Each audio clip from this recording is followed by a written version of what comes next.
everyone. Last week, the Academy announced a bunch of new changes for its rules about how the Oscars are voted on. From details about who can vote in animated short to a sweeping new guideline that makes it harder to get away with voting for a movie without actually watching it. These kinds of rules can seem hard to understand or maybe even overly detailed for some of us, but for a group as large as the Academy, with so many different people from so many different parts of the industry participating, it's kind of the only way to work.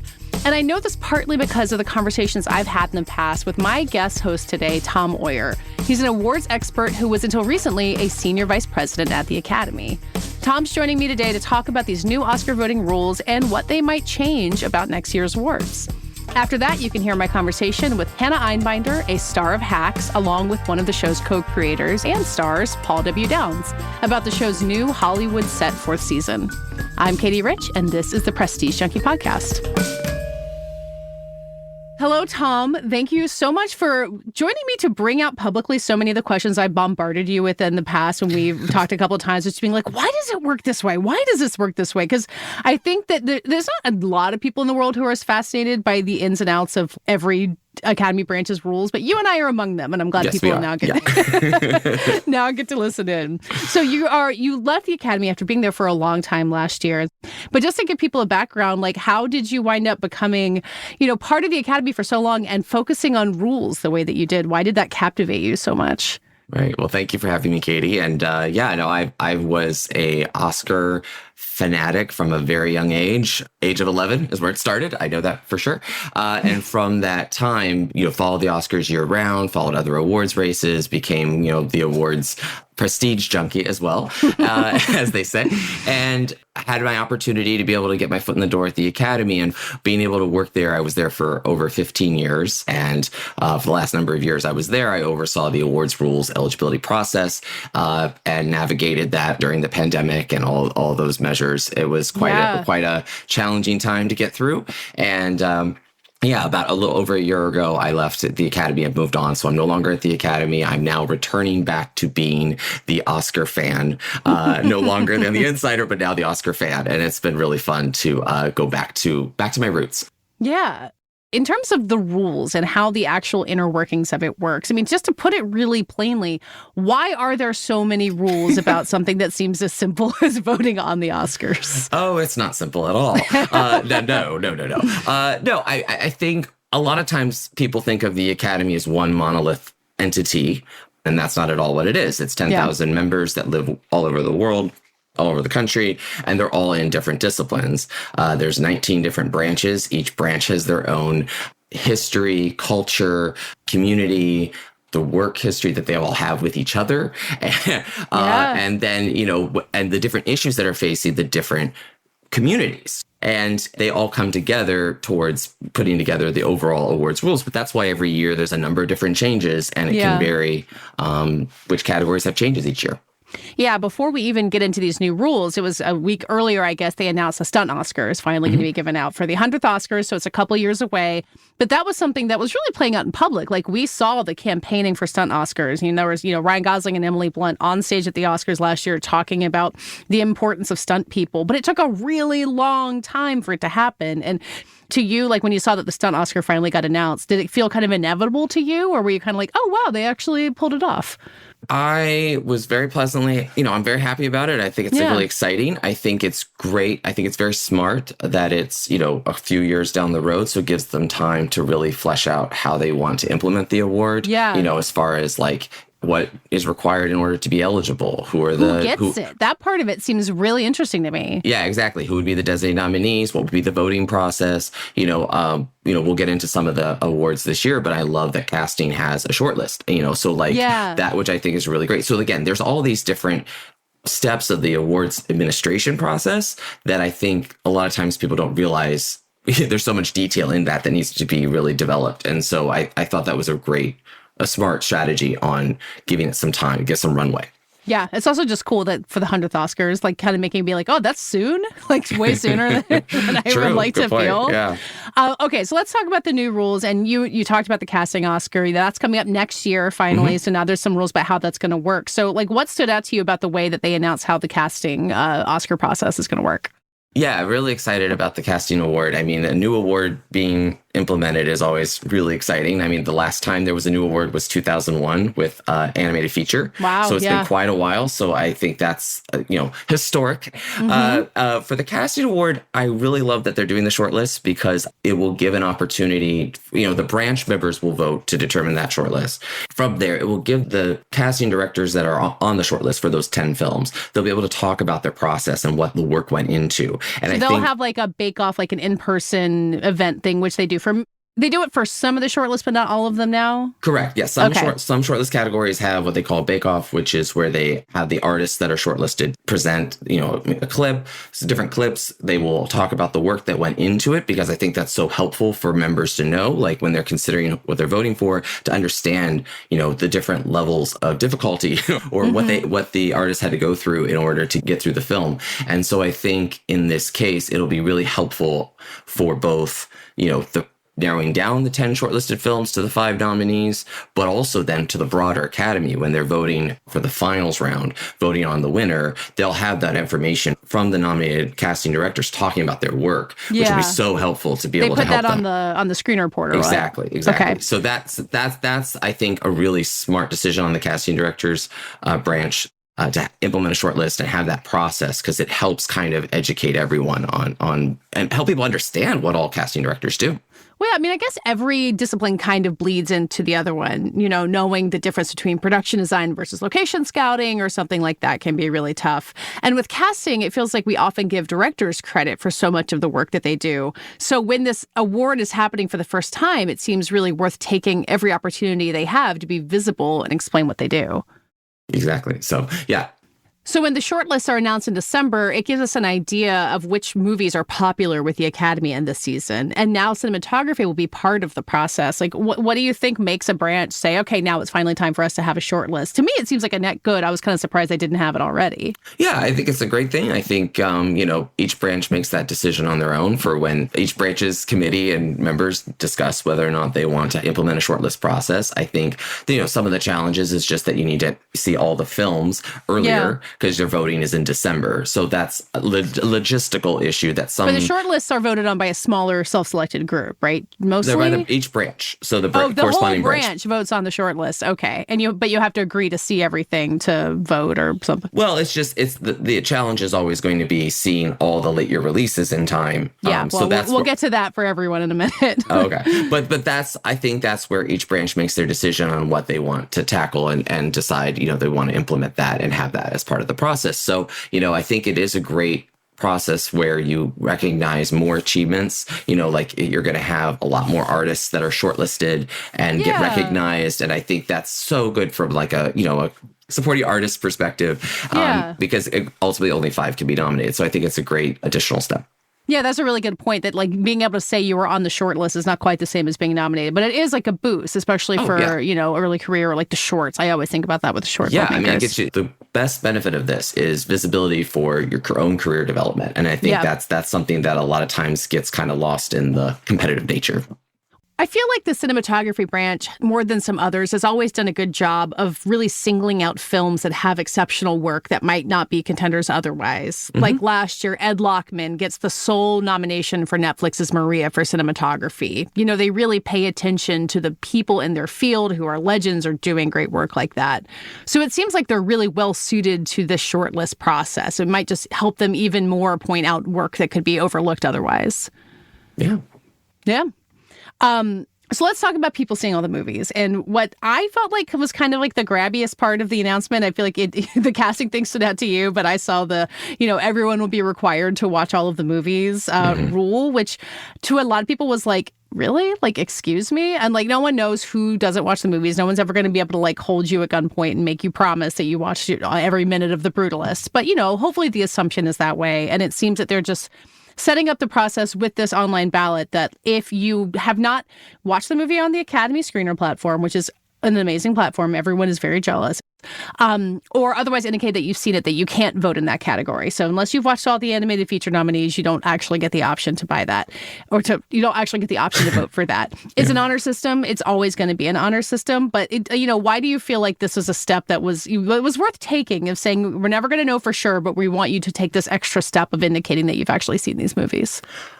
I think you hit the nail on the head, though. It's always been an honor system. So I think that the reality is that for many years, for decades, the Academy's always communicated, like, do not vote in a category unless you've seen all the films in the category, or you don't feel, don't feel like you have the knowledge to vote in a certain category, right? So there's always been, I know many, many members over the years that would abstain from certain categories that they either didn't see or didn't feel like they were qualified to vote in, so that's always been an ongoing thing. I think that's the context that maybe is missing in some of the reaction.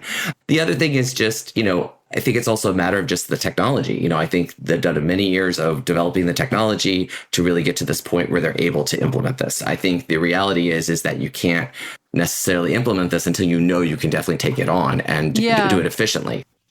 I feel like it's also a bit of confidence in the screener portal, like that they are getting, like the people are using it, that it's working for people, that it's not so buggy. Like that feels like a real unqualified, secret triumph of all of this is that portal, they want people to see movies in theaters, but it's getting these films out to so many members in such an effective way. Yeah, the Academy Screen Room, the development that they've done over the years was, quite a long ongoing project. I helped in part of that on its journey. But Congratulations. Thank you. But it's definitely an amazing tool to be able to ensure equal access to all members. And I think that was the key impetus behind it. And, yes, of course, seeing films in theaters is priority, but this provides a method to ensure all access to all the films. And then from there, they're at a place where they can ensure that members have seen the films or document they've seen the films before unlocking to be able to vote in the category. Yeah. So to provide a little historical context, decades ago, there were, for certain categories in the finals round, which is when all the members are voting for the winner, there used to be a process where you had to go to certain screenings, see the films theatrically, and check in to see them all in order to vote. That obviously was very limiting because it was only screens in certain cities and at certain times. And so the reality is that I think it was for about 7 years, there was a period of about 7 years where the Academy sent out DVDs of the nominated films in certain categories, such as the documentaries, shorts, international categories. So during that time, when you transition from only in-person screenings to sending out DVDs, well, that immediately becomes an honor system because you can't track that someone's watched all those DVDs. That's some of the context historically. And then I think it was starting in 2019, 2020 is where they're no longer sending the DVDs phased to Foley Academy Screening Room. And so I think this is a point where they're at a place where they can, from a technology perspective, actually have this process of verifying viewing for members and being able to then ensure that they're voting in categories where they've seen all the films. Yeah. So here's my time for pure Oscar nerd speculation, and you can feel free to participate or not. I feel like this could potentially really change how the shorts work. Because the shorts are something that feels like the least likely that anyone is going to have seen. And you can go in there and say, oh, this was produced by someone who I know, or this title sounds good. I feel like the results on who wins the shorts categories can be really wild as someone who watches all of the shorts. And I just feel like if you're going to bother to watch all of them, you're going to come in with an informed point of view. And if you have only seen 10 Oscar nominees, one of the shorts probably isn't going to be one of them. Is this theory hold any water to you that maybe and we're never going to know, right? We're never going to know how it changed it, but I feel like the shorts could really change. I think many categories could really change, actually. Okay. But I will say with the shorts, though, I actually don't necessarily fully agree with that because I have seen where there have been some shorts that have won at times that are not what people maybe expect, which I think shows, to me, that people are watching it. Correct. Okay. So I don't necessarily fully think that it's just the shorts, but I will say that I think this could impact a lot of different categories in the sense of if you think about the different craft categories where there is, different types of films. Some are Best Picture nominees, some aren't Best Picture nominees in there. And I do think this helps level that playing field for some of those films. Yeah, maybe the sweeps become less prominent because, if you loved Poor Things and you're tempted to just check it off, but then you have to sit down and watch, the costume design for whatever's nominated against it, maybe then you vote for that. But then again, I think if a bunch of members love a film, they love a film. That's true. I don't know. I mean, the thing is, that's going to be the fun of it, right? Is seeing how this, over time. So the other big change that might really affect next year's nominations is that now names will be put on the ballot in every category. So previously, the only names you would ever see on the ballot were the actors with the title of the movie next to them. Even for Best Picture, Best Director, you'd only see the title of the film. I'm right about that? That is correct, yeah. Okay, so now you'll get the names for everything, including, I assume, like, the 5 sound people who are nominated. Like, it might get a little unwieldy. But you'll get situations like Sean Baker's name would be next to his editing nomination. And so maybe if everyone realized that the director was also the editor, maybe they'd say, oh, I already voted for him. I'm not going to give him that.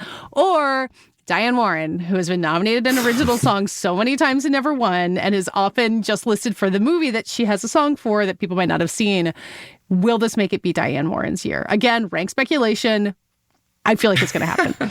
I mean, again, you're delving into human psychology, so I don't know necessarily. It all is human psychology. All I can give is maybe historical context is that, remember that these used to be paper ballots that were mailed out to members.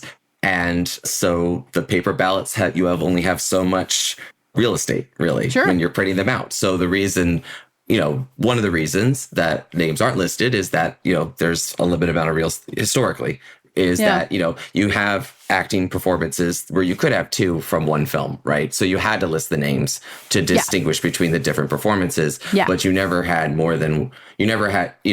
or maybe even the only time I can think of that would maybe if there's 2 songs from the same film, right? That would be a situation where you would have to list more details because you can't just list the film title. But part of the other history tradition is it's about achievement in directing, achievement in editing, and it's the achievement in that film. And so I think maybe there was my hunch is that was a more of a historical lenience on it. It's about the achievement in the film, less about the name necessarily. But that being said, I think, if the names are, they're all out there, all the nominees, it's like, it's just giving members more information. So I don't think it's necessarily a problem. I just, you're right. There could be some interesting results from it, but hard to know. It did feel like kind of one of those tradition-bound things that might never change. It interested me that of all the Academy traditions, that was one that was possible to change. You never know. That's a good way to put it. Is there anything else from these new rules that feels really noteworthy to you? There's the line about how each branch will determine whether or not there's too much AI in a given nominee. To me, that really reflects what we've talked about already about how each branch is really different in how they make their decisions. Yeah, I agreed. It's individual branches. It's states' rights versus federal. It's the constant, balancing act. But I think, each branch has their own issues they're dealing with and having to learn how to navigate that in real time. Right? Yeah. We're all learning how to navigate this in real time. So, I think that it makes sense that it would just be, defer to branches to figure out what's best within their category. Yeah, I feel like we're in for many more rounds of AI conversation. It's this broad thing that is freaking out everyone everywhere. And this scandal about the Brutalist from this season, it was such a tempest in a teapot, but it was also felt indicative of this Oscar season where everyone finds a way to get upset about something that might feel tiny otherwise. So it feels wise of the Academy to just step in and say, okay, you guys are going to work this out for yourselves. And maybe in 5 years, there'll be a way to have a broader statement about this. Correct. 100%. Okay, Tom. So as we wrap this up, I enjoy talking about the Oscars all year round. I'll do it forever. But I'm deep in Emmy season. Like I have been watching television every moment I have my eyes open, which is an insane thing to do. So you are an awards nerd, a true awards nerd, in that we like all award shows. So this Emmy race, like what are you liking? What are you rooting for? Well, yes, I will say, like I became initially my first love, and my first and true love will always be the Oscars. That was always what I loved. So it was the first. But then I fell into loving the Emmys, the Emmy race, the Tonys, the Tony race. So I would always growing up, I would call the Tonys and Emmys my off-season Oscars. And so that's what I always rotated. What awards race can I follow and have fun with and enjoy? Yeah. So that's always, so now we're diving into the Emmy season, which is always exciting. So soon after another one. I know.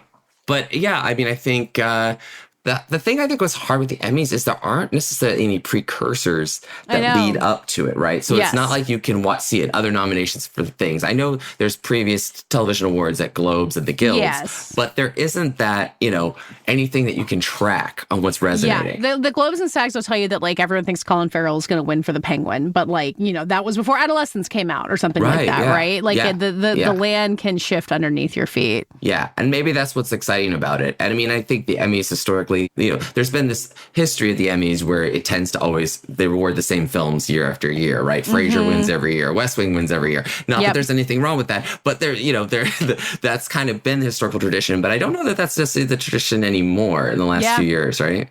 Oh, yeah. I mean, I think whatever the drama winner is going to be, it's going to be, something that's brand new to it. But, Khashoggi's not back, Succession's not back. And then in the comedy category, not to just segue into my Hacks interview after this, but, you had Hacks kind of surprisingly beat The Bear last year, but The Studio has come on really strong.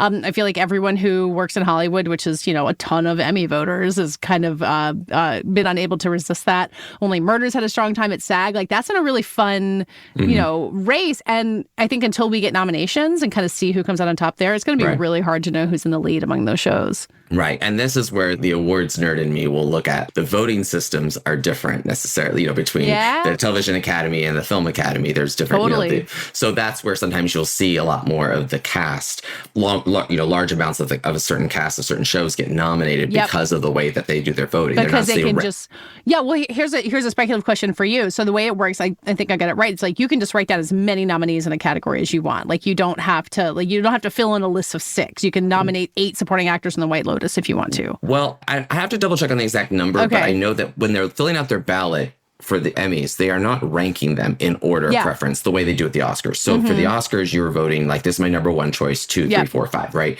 And it's distributed accordingly. But then for Emmy voting, you are saying yes, basically. So you can, they have, I'm sure they have a limit of how many you can vote for. Yeah. But I don't remember that off the top of my head. But regardless, you're not ranking them. You're not saying, you can say, I like this whole, I'm going to vote for these 4 supporting actresses in this television show. But I'm not saying, those 4, which one my favorite one is. Which I think is just interesting. So that's where you have a different, you see that in the results. Yeah, I just feel like it encourages everyone to just go down the row for shows that they like. So I wonder if in the supporting drama categories, if it's just White Lotus and The Pit and that's it, because those shows are so popular and they drown out absolutely everybody else and have such vast casts. And I think that's a good and bad thing, right? Because they have great people on the shows, but it doesn't leave room for anything. But also isn't having all these shows that work just a little bit different from each other good? Something, I need the Golden Globes to show up with weird actor and a comedy awards. That's true. Just to change things up a little bit. They've always been good with the television awards. It's always kind of you never know where they're going to go. That's totally true. Well, I will look forward to checking in with you about the Emmys before all this turns out. And thank you for talking about awards nerd rules with me. This is absolutely the place to do it. So your expertise is very valued here. I'm always down for the awards rules nerds conversation. Stay right there. I'll be back in a moment with my conversation with Hannah Einbinder and Paul W. Downs about the new season of Hacks.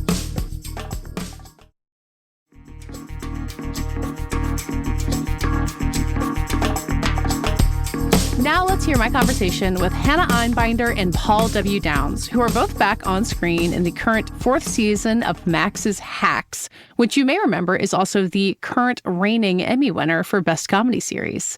Hacks has always been an LA production, but the action is now almost entirely in Hollywood this season, with Jean Smart's character Deborah Vance now hosting her own late-night show and Einbinder's character Ava working as her head writer. Downs, who is one of the series' co-creators, in addition to playing Ava and Deborah's agent, Jimmy, he told me about what it meant to have that kind of homecoming this season, especially filming in the wake of the wildfires that claimed one of the show's regular locations. We also talked about what it was like for both of them filming on real Hollywood backlots and how Einbinder handles it when she's recognized by some of the trams full of tourists that are also driving around. Hear all of that and much more in my conversation with Hacks' Hannah Einbinder and Paul W. Downs. To get properly started, so this interview is going to air after the 4th episode airs, which is the one called I Love LA. It's the one that ends with Ava and Deborah in the hospital waiting room watching the show premiere. Very exciting. And the title of the show and then the tribute to the firefighters at the end kind of gave me the sense that you guys were in production during the wildfires. I don't know if it was that episode in particular, but I know you started production in the fall. So, I mean, really just how was that? It's been such a strange moment for LA. You've got this very LA heavy season of your show. Why did it feel like it had to become kind of part of the show as you moved on from production through that? Well, it's interesting because, it weirdly dovetailed with the story and what we were doing. Deborah has this late night show which forces her to uproot her life from Las Vegas and move to Los Angeles. And it's interesting because we had already planned to do the sort of montage at the top of the show that documents how getting something like this off the ground happens. And we had already decided that we were going to highlight members of our crew. So our construction team and the wig maker who actually makes Deborah's wigs and our art department and our set dressers. And there's so many people in the crew that are featured. And we have an LA crew. We're an LA show. We've shot in LA all 4 seasons. We do about a week or less in Las Vegas every year. So it was already kind of baked into what the show was. But then, yeah, the wildfires happened while we were in production. We also had reached out to Randy Newman. So it just really all felt kismet. And then when the wildfires happened, a lot of our show is shot on stages. But I would say probably the place we've shot the most off stage is Altadena. Mm-hmm. And Deborah's house in Los Angeles is a house in Altadena that has been in a lot of different film and television and sadly burned down. So wow. The universe helped kind of focus what the episode was, but it was always sort of about launching the show in LA. So this show, as Paul said, has always been an LA show, but do you feel like it's able to capture something about the city, the season really being set there? Is it more of an LA show in its 4th season? For sure. I definitely think that this season being set in Los Angeles, and, you know, we shoot at CBS Studios, and there's always been LA sprinkled throughout the show, but this season really does focus in on it. And I think it does accurately depict LA as our creators see the show, as we experience it. Am I losing my voice in real time? Am I losing my voice in real time? Well, it's a historical that's document. Fine if you do, but not on a podcast. It's Whoa, is that what that feels like? It's never happened to me before. Anyhow, yeah. I love LA. Yeah, that sounds good. Your voice is fine. Yeah. I love it. We do. We love it. Yeah, you're turning more Yeah. into Randy Newman. If you lose your voice, it kind of captures energy. Get some rasp. I didn't know actually that you guys did that wonderful message at the end. I didn't know that. Oh yeah. That's really cool. Yeah. Yeah. And also right. shout out to all of the incarcerated firefighters who fought the Los Angeles fires for $5 a day. Yeah. Shout out to them because they're not getting as much shine and they contributed really massively. Yeah, absolutely. I mean, the part that felt so specifically Ellie coming back to this is the coyotes, which, come up in episode 2. They come back throughout the season, and there's something kind of like visceral about them. Obviously, they affect Deborah more, but I wondered if that's a personal experience from anybody of the kind of like, not just a coyote, but like the metaphorical threat of a coyote. Does that feel very real to either of you guys and brought it into the show?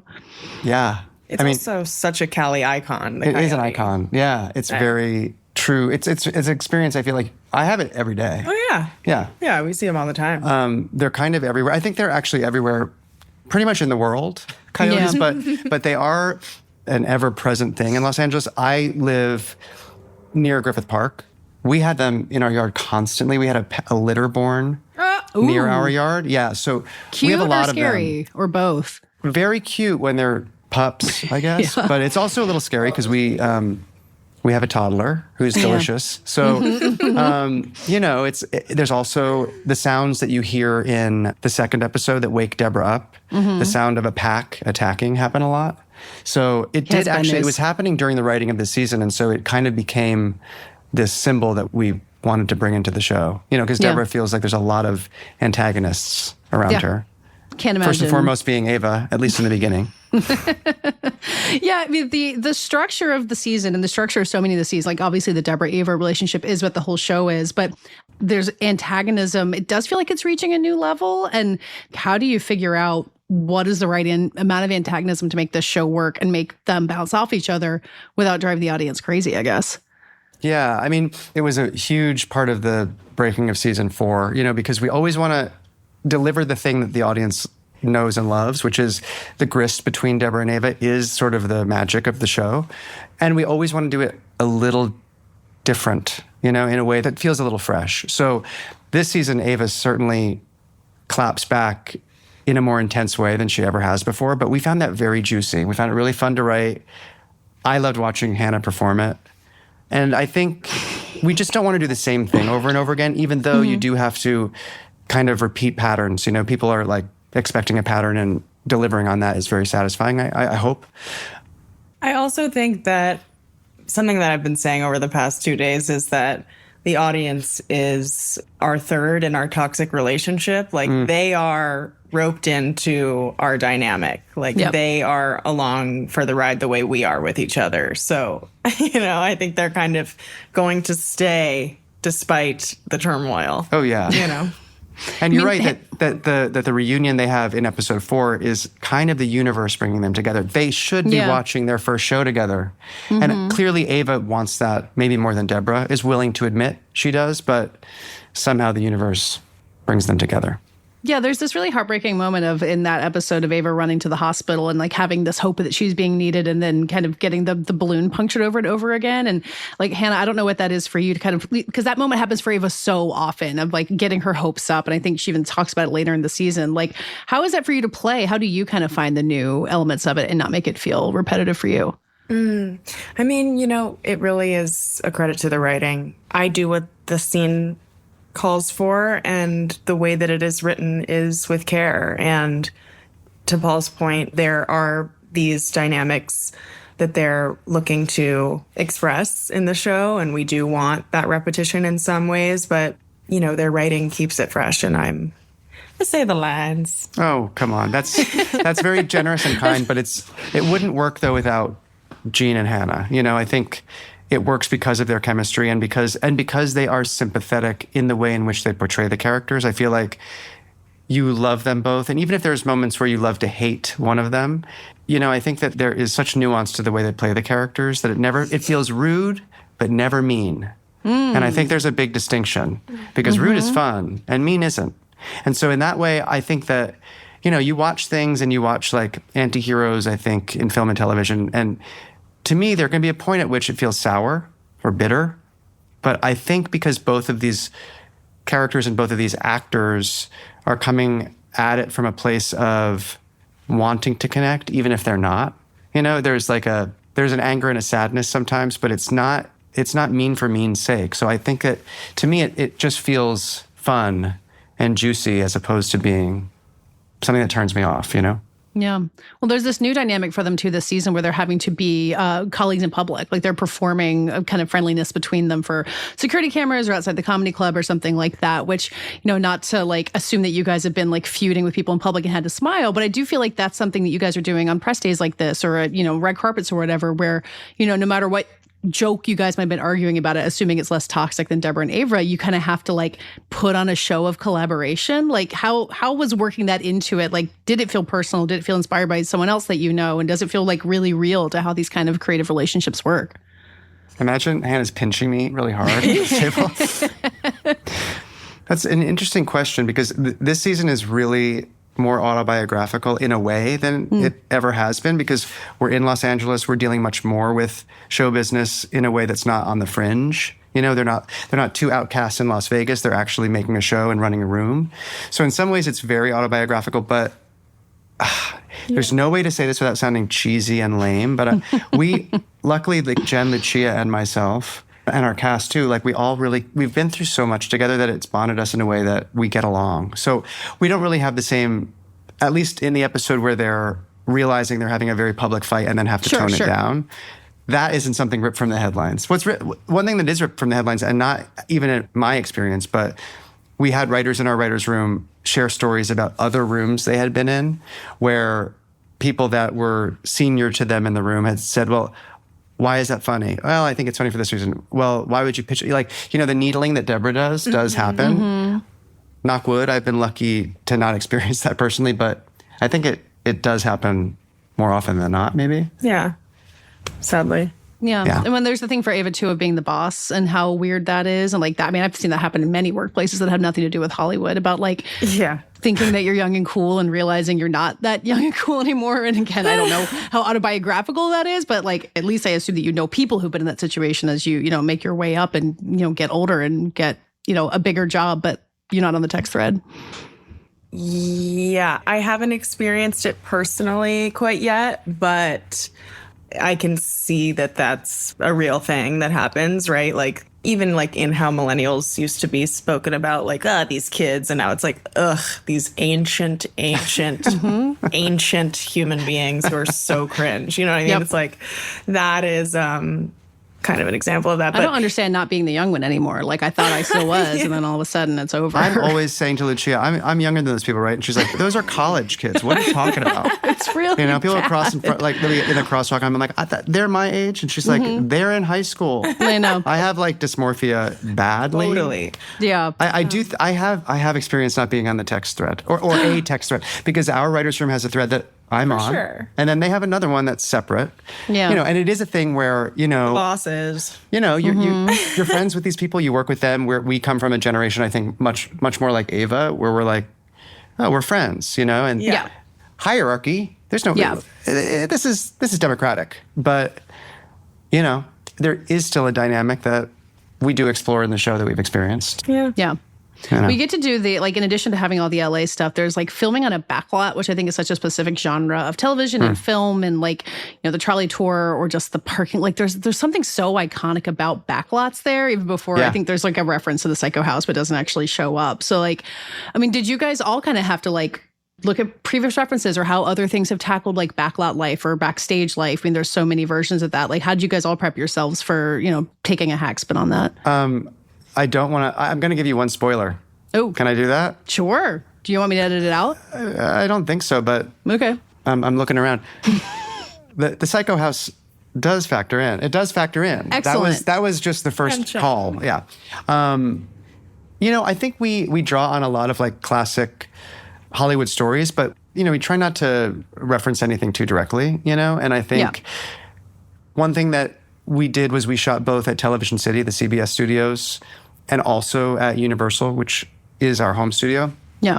And we kind of made that essentially an amalgamation. But it is really cool to pull the curtain back, because I think it's kind of a magical place to be. And we really deal with that in episode 8 and 9, how magical it is to be on the lot and how much history there is in a lot of these lots. So yeah, we see tours going by every day when we're working on hacks. And we've shot at Universal the past 3 seasons now, right? Yeah. We were just at Paramount for season 1. Paramount season 1, yeah. So we hear tidbits all the time because you're at a different part of the lot. So the tour bus passes by. Like, we've gotten the tour. Have you taken the tour? Cumulatively. Yeah, I have. I've taken the tour. It's a great tour. It's really fun. And actually, Steve Slaga, shout out to Steve Slaga, who in episode 2 plays the tour guide, was a tour guide. And I was on his tour. So he actually is a very funny actor and comedian and played a role that he brought a lot of well-observed real experience to. Had the requisite experience for the job. Yeah. So the one time I visited a friend on the Universal lot and gotten to go on the individual golf cart, not the tram, everyone on the tram kind of looks over to be like, who are you? Like, are you someone big? Like, do you guys have behavior, your standard, I'm just trying to go to work, please, don't mind me thing when the tram tries to figure out who you are on the golf cart? Do you get shouted out? Sometimes, but I live to serve. I'm clowning, I'm smiling, I'm waving, I'm doing a little tap dance. Sometimes if I am facing the right direction and they see me, they'll be like, oh, we got the middle of that. And I'll be like, hey, Meanwhile, I'm trying to get noticed. And they're like, the minion is right over there. And I'm like, well, hey, Paul Downs, I'm shooting hacks. You make their day in the meantime. It's the easiest way to get someone excited about you, and then the tram just keeps going and you get to move on with the rest of your day. I used to do this thing 10 years ago when I moved to LA, where if a TMZ van would pass my car, I would go, oh my God. I would scream, oh my God, and cover my face. Sometimes it would stir up interest, and sometimes it was just for Lucia in the passenger seat. You wave. That's good. Well, go to Silver Lake. This is not LA. Yeah. This is not what you want to see. Yeah. Go to Echo Park. Yeah, and they'll drive by people's houses from there. The cameos, I haven't even seen the entire season, and a lot of them, no one is supposed to talk about. The cameos are pretty bananas this entire season. But even, you get Pete Hammond from Deadline in the first episode. There's, inside baseball cameos with Randy Newman, and there's deep inside baseball where you've got journalists in there. Did you feel like it was just a chance to go for broke with everyone you could possibly recognize on a screen? Yeah. We were making a show about LA, and it felt like you wanted to feel really lifelike. Why not have journalists play journalists and former tour guide play a tour guide, and Randy Newman play Randy Newman. And Carol Burnett play herself, which is that's in the episode that's already aired. So not spoiling that part of it. No, and that was so unbelievable. It was so cool. Yeah, Hannah, I assume you didn't get to be on set for that. I don't know if maybe you did, but that seems thrilling. I was sadly shooting elsewhere. I was shooting in a different part of the set, but right. Yeah, I was doing other stuff, but I did get to kind of go over and say hi. She was Amazing. really, really cool. Yeah. She looks incredible. Like I had to Google her really age because it was just wild that she looks amazing.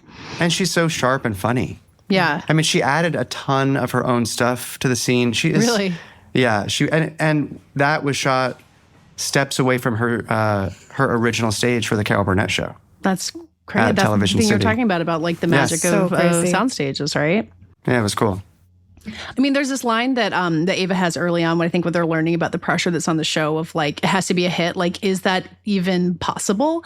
And Paul, I talked to you and Lucia this time last year about like how hard the world is for comedy now and the way that like the barrier that there is for late night comedy feels even more insane. Like, it feels like you guys really invested in not just like having this kind of dream version of a late night show, but really talking about like how hard it is to make television these days. Like Hacks is such a dream scenario, but it seems really hard. And it seems like you guys wanted to get at that. Oh, yeah. It's a major thrust of the season is what a miracle it is to get anything made and how hard it is, not just for artists and comedians to make something funny, but also even for people who are on the executive side, because everybody is answering to somebody. And so we really explore that and unpack that a lot. And we tried to, make it, again, as true to life as we could and not make sort of a fully fantasy version of a show. Deborah has to do socials and she has to do promo and they have to write affiliate copy. And there's a lot of stuff that, the nitty gritty that we wanted her to deal with and for Ava to deal with. And it ratchets up the pressure they both feel through the season. Yeah. I mean, Hannah, I think all stand-ups know about late night because it's such a huge part of the work. But like, was it a crash course for you and, affiliate promo copy and such, like all that kind of element of late night? Like, what was that learning curve like for you? I will say I feel like I was familiar with it, just because having done kind of the circuit and done, I think most of them, like I do watch them. Hey, Cincinnati, stay up till blah, blah, blah. Hey, Ohio, whatever. So I have seen it, and I think it's something, like you said, as a stand-up comedian, I'm just really familiar with. Yeah. I mean, I think Deborah in one of the episodes kind of makes the case for like why a late night show has a power, but it is such an old format. It's kind of wild that it still exists. Did you guys kind of come away being like, no, this must go on forever? Like late night is an institution more than like a dinosaur that it might feel like if you haven't, dive deep on it like you guys do in the season. We do explore that. And I think for us, it's interesting because late night is one of the places where, I think one of the things that's changed about late night, and we do explore this, so spoiler alert, dear listener, is it used to be the place where you came to hear people comment or joke about the news of the day. Yeah. And now we follow the internet. And so people are making jokes on Twitter. But I do think that what's been happening, especially on The Late Show with Stephen Colbert and with Jimmy Kimmel Live, I do think you are seeing people unpack the news of the day and talk about it in a way that is really important. It is a political format. Late night is not just about promoting entertainment and promoting movies, but it is about talking about politics and hopefully doing it in a way that makes you laugh, and you can laugh and maybe hold an idea that opposes one you already have in your head at the same time. So I think it is a really important format, especially for comedy, because people still do stand up on late night. I mean, we were just talking about this today, but the first time I ever saw Hannah perform was when she read for Hacks and I saw a tape. But then when I Googled her, the first thing I saw was her set on Colbert. And I could see how theatrical she was and what a great performer she was, which was like, oh, great. She is also a comedian. How perfect. Let's call her back, So it is, I think, really important, not just for comedy, but also I think politically, I think it's an important institution. Yeah. It has longevity in a way that I don't think anyone ever expected it to. Like the way that clips can go viral. Like who would have guessed that would have, worked so well with the internet? Well, that's the thing. Now I experience it in a way that advertisers won't love. But rather than watching linear TV, I see more late night from all of the hosts than I did when it was probably much more, when it was they had much bigger share and, people were all watching Letterman. Now I see, like, if there's a clip and somebody's talking about something and it's sent around, I'm like, oh, I see that. I do see things. And it's also a way that I think, I don't know, I think it's a good format, honestly, because people can talk about issues in a way that, resonates. Yeah. That does it for today's episode. This podcast is edited by Brett Fuchs and produced by Brett Fuchs and me. Our theme music is by Dave Gonzalez. Thanks again to my co-host, Tom Oyer. Subscribe to the Prestige Junkie newsletter at theankler.com and subscribe to this podcast on Apple, Spotify, or wherever you get your podcasts. We will see you next week.